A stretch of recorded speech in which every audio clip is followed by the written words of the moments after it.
बहुत बहुत आभार पहले तो आपको पूज्य संजय गिरि जी महाराज, क्योंकि कई संतों ने आपको उपाधि दी है, तो खूब आपके लिए मंगल कामना, खूब साधुवाद। पूज्य जगत गुरु भगवान बैठे हैं, उनके श्री चरणों में साष्टांग दंडवत प्रणाम करते हुए पूज्य दुर्गादास जी महाराज शायद कहीं और व्यस्त हो गए। हमारे पूज्य जन्मेजय शरण जी महाराज सामने बैठे हैं। ऐसे संत हैं कि सवेरे से आपकी इस वाणी को सुन रहे हैं और हटे नहीं, डटे हुए हैं, प्रतीक्षा कर रहे हैं। और मंच पर अभी पूज्य कल्की पीठाधीश्वर जी महाराज ने खूब सुंदर आपके द्वारा संवाद हुआ, वो राष्ट्र हित में और संत हित में और समाज के हित में हितकर होगा, ऐसे पूज्य महाराज ने बहुत सुंदर अपने वाणी से खूब खूब अच्छे तरीके से रखा है। पूज्य चक्रपाणी जी महाराज विराजमान है। सवेरे से कई बार चर्चा शुद्ध सनातन पे ही पूज्य महाराज जी ने किया और बहुत अच्छा लगा। हमारे बगल पूज्य नीम करोली जी महाराज बैठे हैं, हमारे यहाँ जगत गुरु रामानंदाचार्य पूज्य राम दिनेशाचार्य जी महाराज बैठे हैं, झांसी से सखी हनुमान वाले महाराज जी, और सभी पूज्य संतों के श्री चरणों में साष्टांग दंडवत प्रणाम। मैं सुबह से सुन रहा हूं आपको, लेकिन सबको आपने खुली छूट दी, हमको आपने बैन कर दिया। ये हमको तकलीफ है, ये हमको कष्ट है।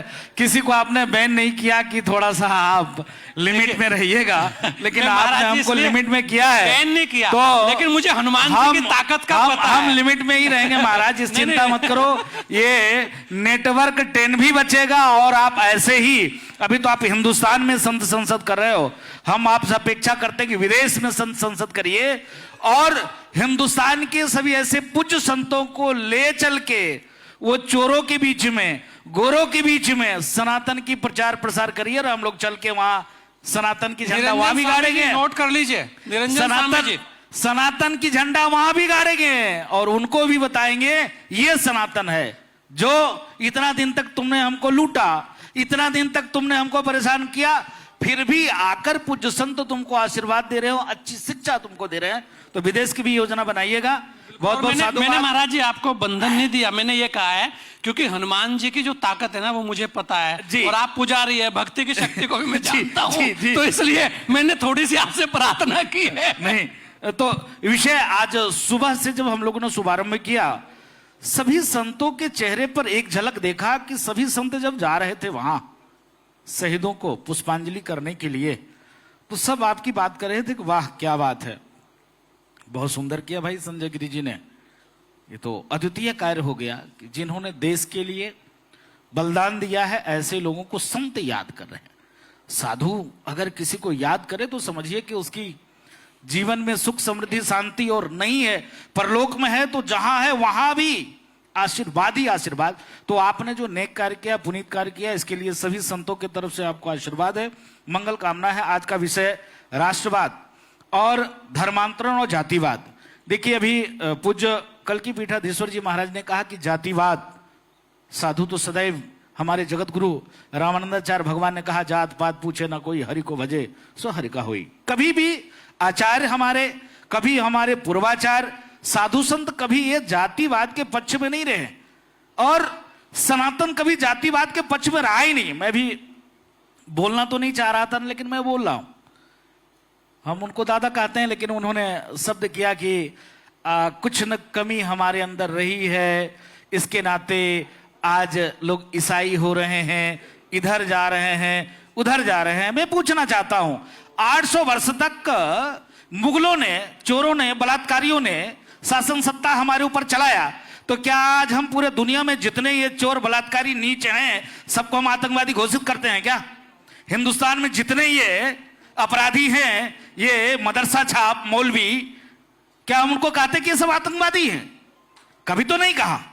लेकिन अगर किसी व्यक्ति ने किसी के साथ जाति किया तो आज तक आप ढोते हुए चले आ रहे हो, नहीं बता रहे हो कि आपने गलती किया, इसके नाते आज ईसाइयत में, इस्लाम में जा रहे हैं। अरे आपको शर्म भी नहीं लगती ऐसे बोलते हुए? अरे एक व्यक्ति ने किया तो सबको आप सजा दोगे क्या? हम तो आज नहीं कहते, दुनिया में जो आतंक व्याप्त है कौन कर रहा है? सबके सब इस्लाम को मानने वाले कर रहे हैं। हमने तो इस्लाम को, मोहम्मद साहब को आतंकवादी नहीं कहा। हमने कहा मोहम्मद साहब आतंकवादी? हम कह सकते हैं ना आज कि मोहम्मद साहब आतंकवादी हैं, लेकिन हमने नहीं कहा। अब ऐसे बातों पर जो ये ईसाइयत और इस्लाम के तरफ जो ये धर्मांतरण, जो ये भीम, ये नील चट्टे जो लगातार ये जय भीम और जय भीम के नारा देकर और धर्मांतरण का खेल धंधा चला रहे, और बचने के लिए आप अपने जिम्मेदारी को छोड़कर आप सीधे तौर पर मेरे ऊपर आरोप लगाते हो। हमको शिक्षा दे रहे हो आप आके, हमको आप संदेश दे रहे हो आके। जो काम सदन में आपको करना है, सदन में जो आपको बोलना है, वो मुंह छुपाकर धार्मिक मंच पर आप भाषण दे रहे हो। काम किसका है?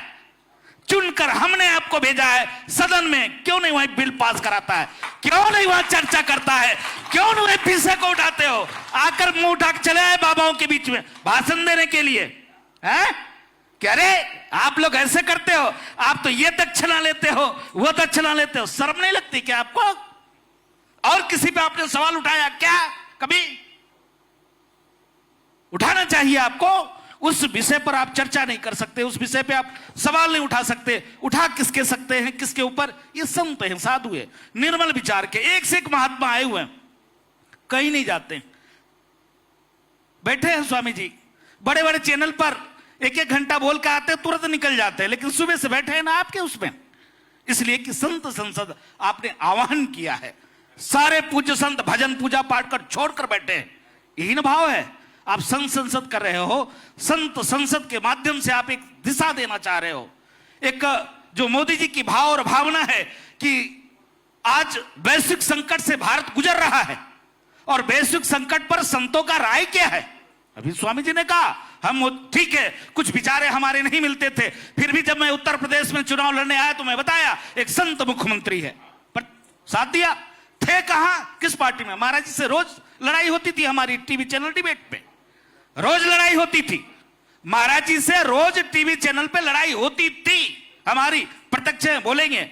और लेकिन जहां भी मिलते थे मैं प्रणाम करता था, दंडवत करता था, क्योंकि साधु है, महात्मा है, हमारा परम कर्तव्य है। इसी प्रकार से बहुत अच्छी, लेकिन अभी ये जातिवाद जो व्यवस्था चल रहा है, इस जातिवादी व्यवस्था में संत तो जातिवादी व्यवस्था में नहीं है, संत तो सदैव सबको गले लगाते हैं, लेकिन जो जातिवादी व्यवस्था ये संविधान के माध्यम से इतने तेजी से चल रही है, उस पर भी ब्रेक और रोक लगनी चाहिए। दूसरी बात, सरकार तमाम, अभी पूज्य सरकार ने कहा कि हम तो एक तरफ हिंदू हिंदू भाई कर रहे हैं, छुआछूत की करो विदाई। सनातन एकता पद यात्रा में पूज्य बागेश्वर सरकार के साथ महाराज जी भी थे, और लाखों की भीड़ में चल रहे थे, बोल रहे थे जात पात की करो विदाई, हम सब हिंदू भाई भाई। अगर हमारे अंदर जरा सा भी कोई ऐसी भाव और भावना होती, क्या ऐसे पूज्य संत करते? नहीं करते, कभी नहीं। तो जातिवाद के लिए सरकार भी जिम्मेदार है, सरकार को भी गौर करना चाहिए। धर्मांतरण आपका बहुत गंभीर मुद्दा है, इतनी बड़ी गंभीर मुद्दा है, रोज रोज धर्मांतरण हो रहा है, चाहे ईसाई मिशनरियों के द्वारा, उस पर किसी ने चर्चा नहीं किया, नेताओं ने साधु के ऊपर चर्चा कर दिया। जिस प्रकार से ईसाई मिशनरियों का धंधा चल रहा है बेवकूफ बनाने का, जरा सा एक जगह एक बच्चे ने बोल दिया, उसकी गिरफ्तारी हो गई। पूज्य संत बैठे हैं, सब लोगों ने बहुत संघर्ष करके बच्चे को छोड़ा है। एक आतंकवादी को आतंकवादी कह दिया तो गिरफ्तारी हो गई। यहां रोज रामचरितमानस को गाली दिया जाता है, संतों को गाली दिया जाता है, सनातन, डेंगू, कोरोना, मलेरिया, टाइफाइड, और वहां मुख्यमंत्री मौन भरकर सुनता है। चुनाव लड़ने से पहले वो टीका लगा लेता है, मंदिर मंदिर घूमता है, जैसे वो चुनाव जीत जाता है तो उसके सामने में विपक्ष का नेता कहता है सनातन को मिटा दो। उस प्रदेश में, जिस प्रदेश में 40,000 मंदिर हो, जिस प्रदेश में एक मंदिर से 8 से 9 करोड़ रुपया रोज मिलता हो, जिस प्रदेश में 87% हिंदू हो, उस प्रदेश में नेता कहता है कि नहीं सनातन को मिटा दो, और पूरा देश मौन होता है। आज राजू दास कह दे इस्लाम को मिटा दो तो FIR दर्ज हो जाएगा, जेल में चला जाएगा, कोई जमानत कराने वाला नहीं मिलेगा। और वहां सदन में बोलता है सब मौन है, चुप है, कोई नहीं बोला, कोई आवाज नहीं उठी, कोई डिबेट नहीं हुआ, बहस नहीं हुई, विरोध नहीं हुआ। ये गंभीर विषय है, तो ये तो खतरे की घंटी है। राष्ट्रवाद पे आपने कहा, राष्ट्रवाद कौन है? हिंदू है, हिंदू के अलावा कोई राष्ट्रवादी नहीं, हिंदू के अलावा कोई राष्ट्रवादी नहीं है। आप रख लीजिए ना, यहां पर रामायण रख लीजिए, भागवत रख लीजिए, और संविधान रख लीजिए, कुरान रख लीजिए, बाइबल रख लीजिए, बुलाइए मदरसे छाप मौलाना को बुलाइए, ऐसे पूज्य संतों को बताइए कि इस पे से चुनाव करो। क्या चुनाव करोगे? वो सीधे कुरान उठाएगा, ये सीधे संविधान उठाएंगे। कौन राष्ट्रवादी? वंदे मातरम बोलने में तो पेट में दर्द होता है, बोलता नहीं। और जितने गलत कार्य है वो करेंगे, बम धमाका, लव जिहाद, लैंड जिहाद, तमाम प्रकार के कुकर्म वो कर रहे हैं। लेकिन वहां उनका जो इस्लामिक किताब है वो कहता बहुत सही है, लेकिन यहां कह देता नहीं, वंदे मातरम बोलोगे तो दिक्कत हो जाएगी। अरे इस्लाम नहीं सिखाता है। राष्ट्रवादी सिर्फ जब तक हिंदू बहुसंख्यक है तभी तक ये देश बचा हुआ है और तभी तक संस्कृति सुरक्षित है। सनातन अगर पूरे दुनिया में अमन शांति चाहता है, देखिए वैश्विक युद्ध चल रहा है लेकिन भारत सबसे ठीक है। मोदी जी के नेतृत्व में तीसरे दिन पेट्रोल तत्काल किसको दिया? बांग्लादेश को दिया। तीसरे दिन, एक सप्ताह बाद श्रीलंका को दिया, बर्मा को दिया। जो सर्वे भवन्तु सुखना की भाव अगर किसी के पास है तो सनातनियों के पास है, हिंदुओं के पास है, हिंदू धर्म गुरुओं के पास है, बाकी किसी के पास कॉन्सेप्ट है ही नहीं है। तो आपका ये विषय बहुत सुंदर है, बहुत बढ़िया है। आप मुझको आंख दिखा रहे हो, पहले ही आपने बताया था कि लिमिट में रहना, तो मैं आपकी आंखों को देख रहा हूं। मैं ज्यादा समय नहीं लूंगा, बहुत संत मनों में बोलिए महाराज जी। मेरा 5 विषय है। पहला तो एक विषय ये है कि महाराज जी ने कहा गौ हत्या पे मैं महाराज जी के साथ समर्थन में हूं। गौ हत्या तत्काल बैन होना चाहिए, प्रतिबंध होना चाहिए। पूरे देश में गौ हत्या नहीं होना चाहिए और हम मोदी जी के विचारों के साथ है, लेकिन इस विचार से मैं आहत हूं। अभी तक ऐसा प्रधानमंत्री हमने नहीं देखा। लेकिन अब तो महाराज कृपा करो, आपने कानून बनाया, धारा 370 को खत्म किया। कल की पीठाधीश्वर बैठे, इन्होंने कहा मोदी नहीं होता तो राम मंदिर नहीं होता। वाकई में इन्होंने सही कहा। अगर मोदी जी नहीं होते तो राम मंदिर संभव नहीं था, योगी जी नहीं होते तो राम मंदिर संभव नहीं था। ये डंके की चोट पे हम कहते हैं ये फैसला नहीं होता, संभव नहीं था, ये हम डंके की चोट पे कहते हैं। लेकिन जब हम डंके की चोट पे आपके साथ हैं तो आपको भी मेरे साथ होना पड़ेगा। आपको भी गौ हत्या पूरे देश में प्रतिबंध करना पड़ेगा। दूसरा, आपको मंदिरों को मुक्त करना पड़ेगा। ये 5 विषय ये संत संसद में हम अपने तरफ से रख रहा हूं कि मंदिरों को मुक्त करना पड़ेगा। पूज्य सरकार ने कहा कि चढ़ावा मेरा, लोग मेरे, मलाई खारा दूसरा, धर्म मेरा। अरे तुम किसी मस्जिद से, किसी चर्च से, किसी गिरजाघर से, किसी मदरसे से 1 रुपया हमको मिलता है क्या? भाई 80% हमें 1 रुपया मिलता है क्या? लेकिन हम जब इतने पैसे डोनेट कर रहे हैं, दान कर रहे हैं, समर्पण कर रहे हैं, आस्थावश, श्रद्धावश, विश्वासवश, उस पैसे को खर्च कहां करते हो? मैं नहीं कहता हूं आप हमको बना दो, हमको दे दो, हमको जरूरत नहीं है, चलाओ तुम ही, लेकिन एक भी पैसा तुम इधर उधर खर्चा नहीं करोगे। एक एक पाई के हिसाब आप हमको दो और वो सनातन पे खर्चा करो, गुरुकुल पे खर्चा करो, गौ माता पे खर्चा करो, हिंदुओं पे खर्चा करो। आप उनको क्यों दे रहे हो? ये आपसे निवेदन है। इसमें मंदिरों को मुक्ति के साथ साथ ये प्रस्ताव भी आप उसमें शामिल करिए। और मुल्ला मौलवी मुक्त भारत, विचार करना पड़ेगा भाई। मुल्ला मौलवी मुक्त भारत बनाना पड़ेगा। इस देश से मुल्ला और मौलवी को अगर आप हटाओगे नहीं तो भारत जैसे पाकिस्तान हो गया वैसे हो जाएगा, नहीं रोक पाओगे आप। आज तो हम बोल रहे हैं, कल नहीं बोल पाए क्योंकि हम साधु हैं, बच्चा पैदा करेगी नहीं। हिंदू क्या है? हिंदू नालायक हो गया है। मैं बोल रहा हूं जिस हिंदुओं को विरोध करना हो करना। हिंदू 1 से 2, तीसरा करेगा नहीं, चौथा करेगा नहीं।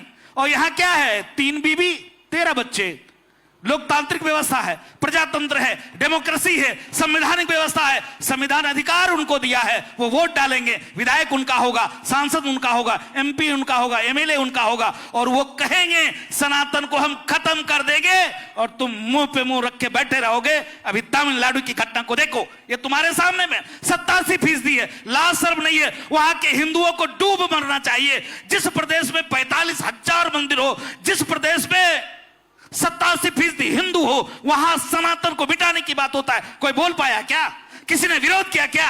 किसी ने धरना प्रदर्शन किया क्या? नहीं। आने वाले दिनों में ऐसा होगा। इसके नाते मौलाना मुल्ला मुक्त भारत धर्म के आधार पर देश का बंटवारा पहले हो चुका, वो अपना जगह ले चुके, उसके बाद भी खाला जी का घर समझकर यहां इतनी जनसंख्या वृद्धि कर रहे हैं, इतनी जनसंख्या वृद्धि कर रहे हैं। मैं सुनता हूं को चिंता होती है। एक सांसद है, उसने कहा कि किसी का बाप का घर थोड़े ना, हिंदुस्तान थोड़े ना।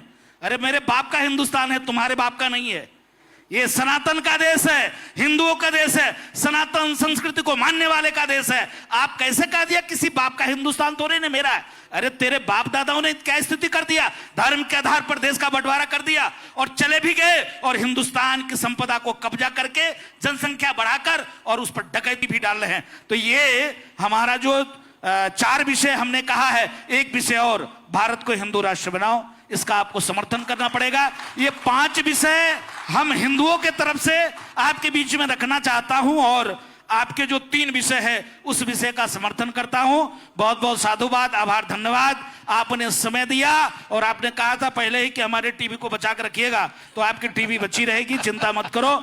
जो भी हमने बोला है इनके ऊपर कोई कुछ ना हो भाई, जो भी कार्रवाई करना आप हमारे ऊपर कार्रवाई करना, हम स्वेच्छा से, इच्छा से, हिंदुओं की टीस है, हिंदुओं की भाव है, साधु संत ऐसा चाहते हैं, हिंदू धर्म गुरु ऐसा चाहते हैं। इसके नाते मैं इस नेटवर्क 10 के मंच पर अपने बात को रखा हूं। बहुत बहुत साधुवाद, आभार, धन्यवाद।